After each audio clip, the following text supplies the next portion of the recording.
mi nombre es Jorge Arzún y el nombre de mi compañero es Felipe Blanca. Nosotros somos alumnos del curso Transferencia de Calor Y hoy vamos a resolver la tarea número 1. Ahora vamos a presentar el problema número 1 de nuestra tarea. Nos presentan el caso de una nave espacial, la cual su geometría es perfectamente esférica y su diseño inicial contempla dos capas. En el interior, una capa de algodón, la cual presenta confort para las personas que van a viajar, y una capa exterior de acero. Acá nos dan dimensiones y propiedades y condiciones de esta situación. Tenemos que el diámetro interior de nuestra cápsula es 1,4 metros, la temperatura al exterior del universo sería menos 270 grados Celsius, nos dan un espesor del acero de 0,09 metros, nos dan la conductividad del acero, que es 54 watts sobre metro Kelvin, nos dan el espesor del algodón, de la capa de algodón interior, y desde 0,01 metro, la conductividad térmica del algodón, 0,04 watts sobre metro Kelvin, y nos dan el coeficiente de convección al exterior y al interior. Al interior, a donde van a estar las personas, es de 15 watts sobre metros cuadrados Kelvin, y el exterior, el del espacio, 10 watts sobre metros cuadrados Kelvin. Además, nos piden que cumplamos una cierta condición, que es liberar el calor que está al interior de la nave, producto de los motores que hacen que ésta se pueda mover y trasladar por el espacio. Bueno, la primera pregunta del ejercicio es: utilizando resistencias térmicas, encuentre la temperatura al interior de la nave. Según lo que hemos aprendido en clase, reconocemos que en el ejercicio se ven dos tipos de resistencias térmicas: resistencias térmicas de conducción y resistencias térmicas de convección. Como pueden ver, al interior, en el centro de la nave, hay una generación de energía producto de los motores. Después pasa por la resistencia de convección interior, o sea, del aire hasta la capa de algodón. Ahí empieza a haber una resistencia de conducción del algodón hasta R2. Luego hay una resistencia de conducción del acero, y posteriormente, al final, hay una resistencia de convección exterior, donde la temperatura se libera hacia el espacio exterior con una T infinito. La sumatoria total de las resistencias nos dio 0,0635 Kelvin por watt. Una vez calculada la resistencia total entre el punto interior de la esfera, el centro, y el exterior, en un punto donde la temperatura esté infinito, en el espacio, procedemos a calcular la temperatura al interior de la esfera. Esta temperatura la podemos calcular utilizando la siguiente ecuación, la cual nos relaciona la variación de temperatura entre los dos puntos que nos tomamos y el calor que va a fluir entre esos dos puntos. Este calor viene dado de una tabla en el cual nos dan un número y nosotros seleccionamos este valor. A partir de este valor, nosotros de esta ecuación despejamos la temperatura al interior de la esfera, lo cual nos da una temperatura de menos 22,35 grados Celsius. Nosotros nos piden es cumplir una condición, que la temperatura al interior de la esfera sea entre 23 y 26 grados para una condición óptima al interior. Resulta que nos da una temperatura inferior a ese rango. Para nuestro caso es el caso número 1, el cual la temperatura es menor, y lo que nos propone es aislar la esfera con una capa de aislante de vidrio. Lo que nos dicen es que queremos lograr la temperatura ideal al interior. Para ello nosotros vamos a definir una temperatura ideal, que sería 25 grados Celsius, que está dentro del rango que nos piden, y además el dato que nos dan del aislante de vidrio es que su conductividad térmica es 0,07 watts sobre metros Kelvin. Bueno, la primera pregunta del caso 1 es hallar el radio crítico del aislante con coordenadas esféricas. Nosotros, según lo visto en clase, sabemos que el radio crítico es el punto donde se encuentra la máxima disipación de calor para un aislante. El flujo de calor lo podemos expresar de esta manera: y podemos agrupar la suma de la R total como una función que depende de R para facilitar la álgebra. Dado que es el máximo, la derivada del flujo de calor respecto al radio tiene que ser 0. Derivando esto se llega a esta expresión donde el delta T no puede ser 0, el 1 partido f de R tampoco puede ser 0, entonces solo nos queda que la suma de las resistencias tiene que ser igual a 0. Derivando la suma de las resistencias de conducción y de convección se llega a la siguiente expresión, que es el radio crítico es igual a 2kb sobre la h exterior, que eso da 0,014 metros y eso es menor que R1. Ahora, en la segunda parte, lo que nos piden es calcular el espesor del aislante tal que se cumpla nuestra condición de temperatura ideal al interior. Acá volvemos a plantear esta ecuación. Ahora, nuevamente nos vamos a tomar el punto en el centro y uno en el exterior al infinito. Decimos que la temperatura ideal es 25 grados Celsius. A partir de esta ecuación, como ya sabemos el Q punto, el flujo de calor, despejamos la resistencia total que nos debiese dar para que cumpla esta condición. Acá escribimos cómo se calcularía cada resistencia, quedándonos la resistencia del aislante y la de la convección externa en función del radio sub A, que le llamamos que sería el radio desde el centro hacia la superficie del aislante. Acá reemplazamos estos valores en esta ecuación, que sería simplemente el R total que calculamos es igual a la sumatoria de estos cuatro valores. Llegamos a una ecuación cuadrática y nos resultan dos valores. Un radio que da 0,007 metros y otro que da 0,831 metros.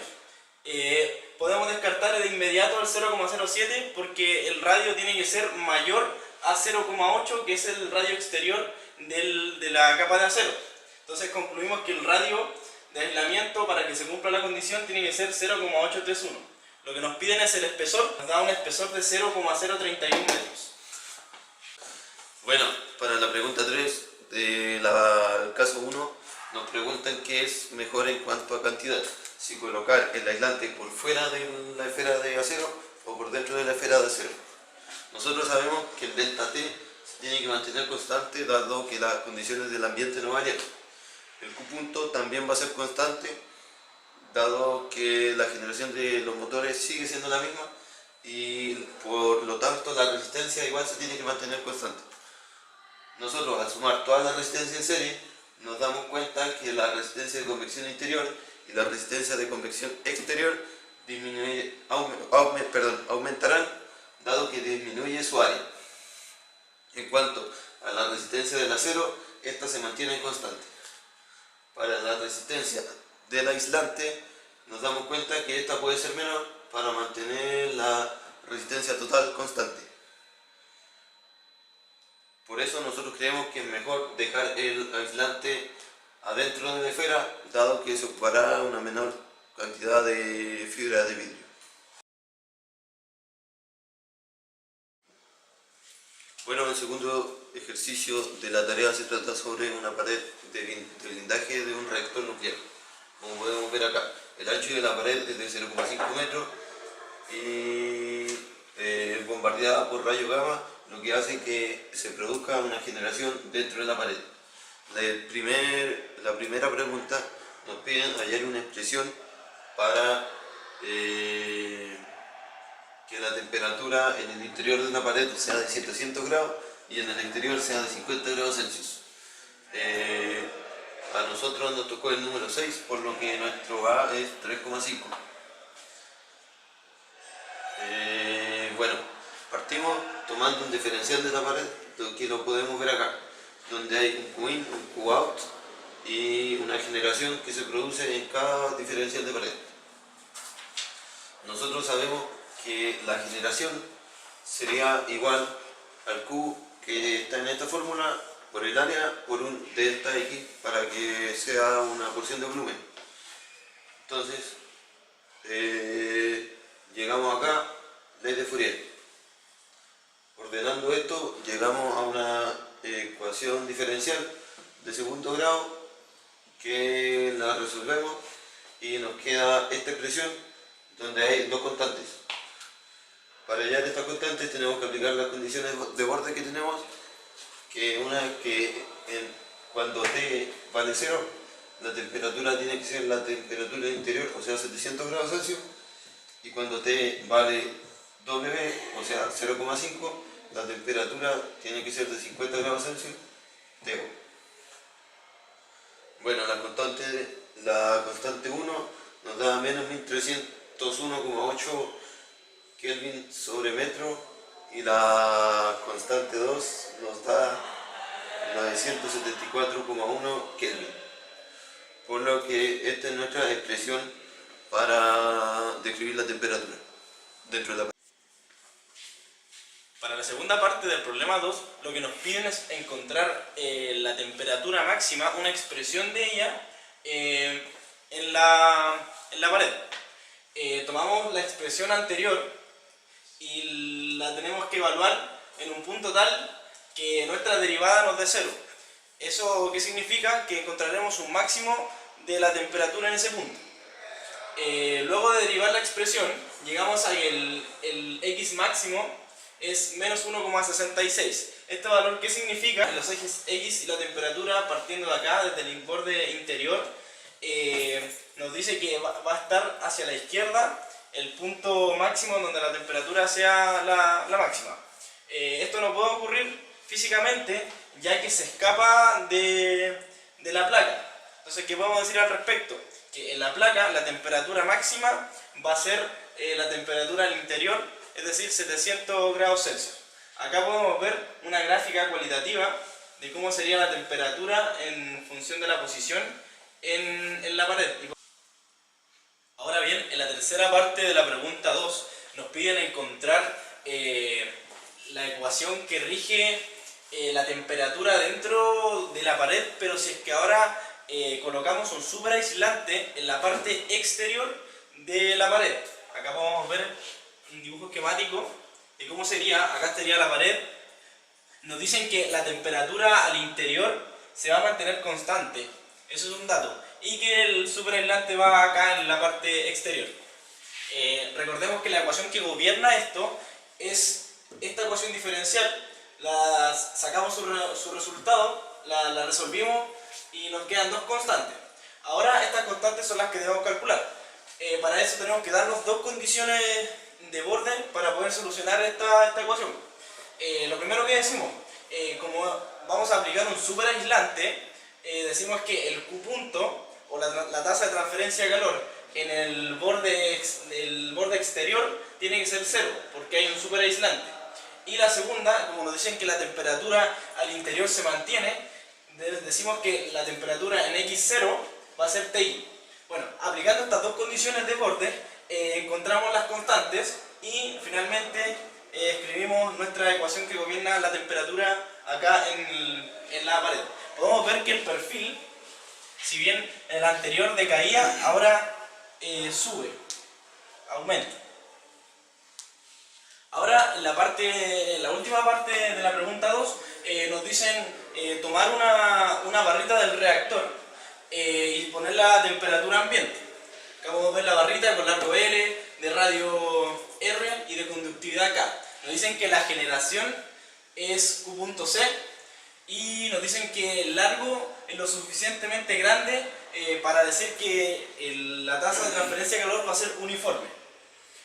Nos da la ecuación que gobierna el estado acá de la barra y nos piden encontrar dos condiciones posibles para resolver esta ecuación.